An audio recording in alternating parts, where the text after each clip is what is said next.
Así es, y aquí está el grupo 5. Alegría, alegría. Se larga de la uni, follamos en el acto. Acto, pide contacto. Soy guapo, lo sé, las mujeres se calientan. Ya lo sé, llegué yo. Marica quién, marica tú, marica yo, marica. Sincero yo soy y mi vida se va acabando.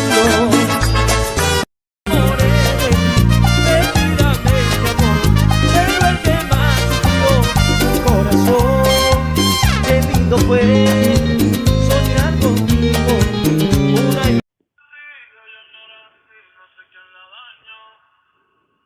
Así es, y aquí está el grupo 5. Alegría, alegría.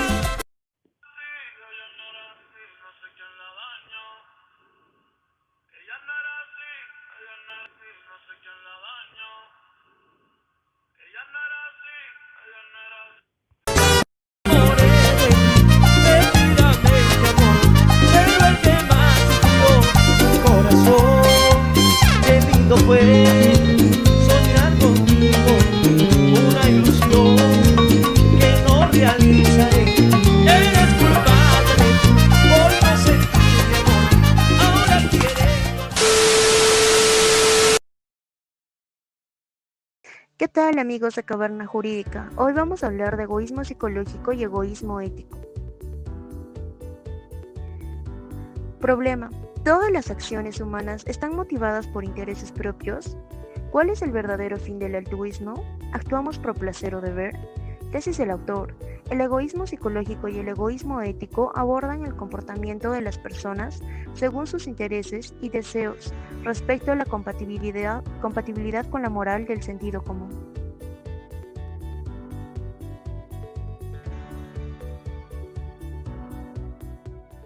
Para poder adentrarnos en este tema, presentaremos una historia que es desarrollada en un contexto de guerra mundial, donde sabemos que se enjuiciaba a judíos. Ante esto, muchos diplomáticos pusieron en primer lugar su seguridad y vida, menos un hombre llamado Wallenberg que se ofreció a ir y a convencer al gobierno húngaro que no se cumpla con los atropellos hacia los derechos humanos. Pero este pedido sería rechazado, ya que el gobierno nazi manejaría el gobierno húngaro. Al no cumplirse su propósito, Wallenberg decidió salvar vidas buscando refugios y paces para judíos. Al final de la guerra se certificó que salvó más de 120.000 vidas, al igual que el gobierno israelí documentó 6.000 casos de vecinos que protegieron a judíos del Holocausto. Podemos tomar como ejemplo a madres que se sacrifican, a monjas que cuidan de los pobres, albergues, voluntariados, bomberos y donaciones para causas valiosas. Es el caso de David Alsop, que donó el 50% de sus ingresos para causas ambientalistas, aún así sin poseer tanto dinero. Pero debemos tomarlo al pie de la letra todo lo anterior mencionado. ¿Somos desinteresados en nuestras acciones? ¿O será como muchas otras personas piensan, que toda acción humana está motivada por intereses propios? Pues hay una manera de saberlo, con la estrategia de reinterpretar motivos. Los anteriores casos que se mostraron, tal y como les dije, sin adentrarme a ellos y sin analizar sus motivos, hasta ahí se podría considerar como altruismo. Pero bien, y si nos centramos en los motivos verdaderos de sus acciones, tal vez sí podamos considerar que no eran tan desinteresados como les conté. En el caso de Wallenberg, antes de tomar la decisión de ser un héroe de judíos, sus amigos afirmaron que Wallenberg no le encontraba sentido a su vida, por lo que tuvo que hacer que su vida sea más significativa al convertirse en una figura heroica. Actualmente seguimos hablando de él en el 2022. Al igual que Madre Teresa de Calcuta, ¿será correcto decir que era completamente desinteresada al pasar toda su vida ayudando a los pobres? ¿Y por qué no afirmar que lo hizo por simple reconocimiento público o reconocimiento celestial? De David Alsop, en su pasado también hacía campañas de ambientalismo. Al no seguir con ello, decidió apoyar con la mitad de su sueldo en sí para que tenga un sentimiento de satisfacción personal. Dos argumentos en favor del egoísmo psicológico. Ambos argumentos intentan establecer que todas las acciones son motivadas por el interés propio. El primer argumento plantea que siempre hacemos lo que más queremos hacer. Ejemplo, si Raoul Wallenberg escogió ir a Budapest y nadie lo estaba obligando, eso solo muestra que él quería ir allí más de lo que él quería permanecer en Suecia. Entonces, ¿por qué debemos alabarlo por su desinterés si solo estaba haciendo lo que más quería hacer? En tal caso, se concluye que el egoísmo psicológico debe ser verdadero. Tenemos que este argumento tiene dos faltas fundamentales. Primero, la idea de que la gente nunca hace nada voluntariamente excepto aquello que quiere hacer. Pero esto es falso, porque algunas veces hacemos cosas que no queremos hacer, ya que son un medio para alcanzar un fin deseado. Por ejemplo, no queremos ir al dentista, pero vamos de todos modos para evitar un dolor de muelas. Pero hay cosas que hacemos no porque queramos, ni incluso porque sean medios para un fin que queremos alcanzar, sino porque sentimos que debemos hacerlas. Por ejemplo, si prometo algo pero no quiero hacerlo, entonces es falso decir que quiero cumplir mi promesa. Es aquí donde sentimos un conflicto porque no queremos hacer lo que nos sentimos obligados a hacer. Si nuestros deseos y nuestro sentido de obligación estuvieran siempre en armonía, este sería un mundo feliz. El segundo defecto del argumento es que siempre actuamos siguiendo nuestros deseos más fuertes, pero de esta idea no seguiría que Wallenberg actuó egoístamente por interés propio, puesto que él quería ayudar a otras personas incluso con gran riesgo para él mismo. Eso es precisamente lo que lo hace no ser egoísta. ¿Qué otra cosa podría ser el altruismo si no querer ayudar a otros incluso a un costo para uno mismo? En otras palabras, el objeto de un deseo determina si se es o no se es egoísta. Por otra parte, el argumento de que hacemos lo que nos hace sentir bien, propuesto según un periódico por Abraham Lincoln, concluyen que no es más que un sofisma decir que porque alguien encuentra satisfacción al ayudar a otros es egoísta. Aclaremos algunas confusiones. La primera es que la gente tiende a confundir egoísmo con interés propio. Por ejemplo, si voy a ver a un médico cuando me siento mal, estoy actuando en mi interés propio, y nadie pensaría en llamarme egoísta. La segunda se da entre la conducta por interés propio y la búsqueda del placer. Hacemos muchas cosas porque nos gustan, pero eso no significa que estemos actuando por interés propio. Por ejemplo, el hombre que continúa fumando aún después de conocer la conexión entre el cigarrillo y el cáncer, seguramente no está actuando en su propio interés, ni siquiera según su propio criterio. Joseph Butler dice, lo que hay que lamentar no es que los hombres se preocupen mucho por su propio bien o interés en el mundo actual, sino que no se preocupen lo suficiente. El tercer defecto es falso de que una preocupación por el bienestar propio es incompatible con toda preocupación genuina por los demás. Una vez aclaradas estas confusiones, parece haber poca razón para pensar que el egoísmo psicológico es una teoría aceptable. El error más profundo del egoísmo psicológico. Bien se sabe que este egoísmo es confuso y por lo escuchado anteriormente no tiene muchos argumentos aceptables. Entonces, ¿por qué tantas personas inteligentes se han sentido atraídas por él? Algunas posibles respuestas son su simplicidad teórica, ya que no es difícil comprender a qué se refiere, su apariencia de irrefutabilidad debido a que los contraargumentos no logran llegar a una conclusión que le invalide, y su posible inclinación a la realidad en la que vivimos. El autor nos presenta un caso real de un experimento en un hospital psiquiátrico. Hace algunos años, un grupo de investigadores al mando del Dr. David Russellman, profesor de Psicología y Derecho de la Universidad de Stanford, fueron admitidos como pacientes en varios hospitales psiquiátricos. El personal no notó nada especial en ellos, creyeron que eran pacientes comunes.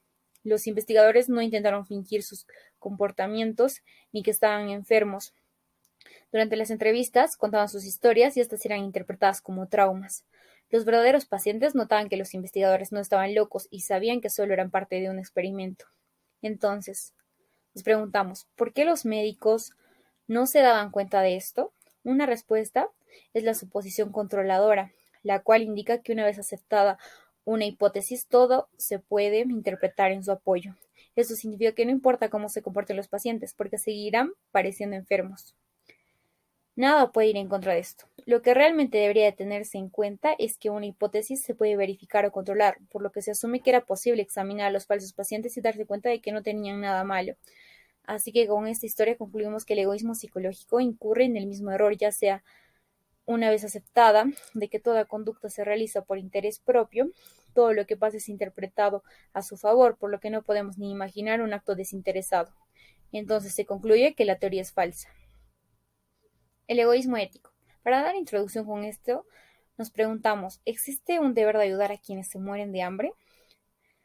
Cada año millones de personas mueren por desnutrición, deshidratación y otros males. relacionados. Quizá esta problemática para quienes vivimos en países prósperos no es tan visible. El verdadero problema se presenta en saber qué deberíamos hacer por ellos. Bien podríamos privarnos de nuestros lujos y dar el dinero para ayudarlos, porque el hecho de que no lo hagamos implica que nuestros lujos están siendo más importantes que sus vidas. Entonces, ¿por qué permitimos que la gente se muera de hambre cuando podemos salvarlos? Una excusa podría ser que la gente que muere está lejos de nosotros, no la vemos e incluso podemos evitar pensar en ella. Ahí es en donde entra el egoísmo ético, que vendría a ser una teoría de cómo debemos comportarnos, indicándonos que nuestro único deber es hacer aquello que es mejor para nosotros mismos. Y también por su parte nos recomienda el egoísmo, más no la estupidez. Esto se refiere a que no podemos hacer cosas que nos causen placer y al mismo tiempo daño, porque dejaría de ser lo mejor para nosotros. Un claro ejemplo son las drogas y el alcohol. 3 argumentos en favor del egoísmo ético. ¿Qué argumentos se pueden proponer para apoyar esta doctrina? 1. El argumento de que el altruismo es contraproducente. 2. El argumento de Ayn Rand. Y 3. El egoísmo ético es compatible con la moral del sentido común. 1. El altruismo es contraproducente. Cada uno de nosotros está íntimamente familiarizado con sus propios deseos y necesidades individuales. La política de estar al pendiente de los otros es una intromisión ofensiva. Y hacer que otras personas sean el objeto de nuestra caridad es degradarlas. Por último, si queremos hacer lo que sea mejor para la gente, no debemos adoptar las llamadas políticas de conducta altruista. Según Robert Olson, es más probable que el individuo contribuya al mejoramiento social y según Alexander Pope, formaron Dios y la naturaleza el marco general y declararon que son lo mismo el amor propio y lo social. El argumento concluye en que debemos adoptar ciertas políticas de conducta para el mejoramiento de la sociedad. Debemos hacer aquello que mejor promueva los intereses de todos y esto se basa exclusivamente en sus propios intereses. Por tanto, cada uno de nosotros debe adoptar la política de promover exclusivamente sus propios intereses, siendo el mejor modo de promover intereses de todos en que cada quien adopte la política de buscar en sus propios intereses. El argumento de Ayn Rand. Ayn Rand concebía la ética del altruismo como una idea totalmente destructiva, tanto en la sociedad en su conjunto como en las vidas de las personas engañadas por ella. Si un hombre acepta la ética del altruismo, su primera preocupación no es cómo vivir su vida, sino cómo sacrificarla. Una de las principales dificultades de este argumento es que supone que solo tenemos 2 opciones, 1, la ética del altruismo y 2, el egoísmo ético. Para la ética del altruismo, los intereses propios no tienen valor, entonces el egoísmo ético sería la mejor teoría.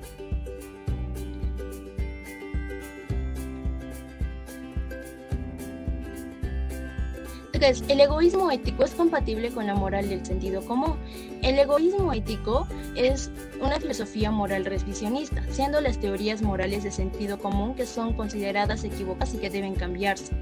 Tiene 3 reglas: el deber de no engañar a otros, el deber de no mentir y el deber de cumplir nuestras propias promesas.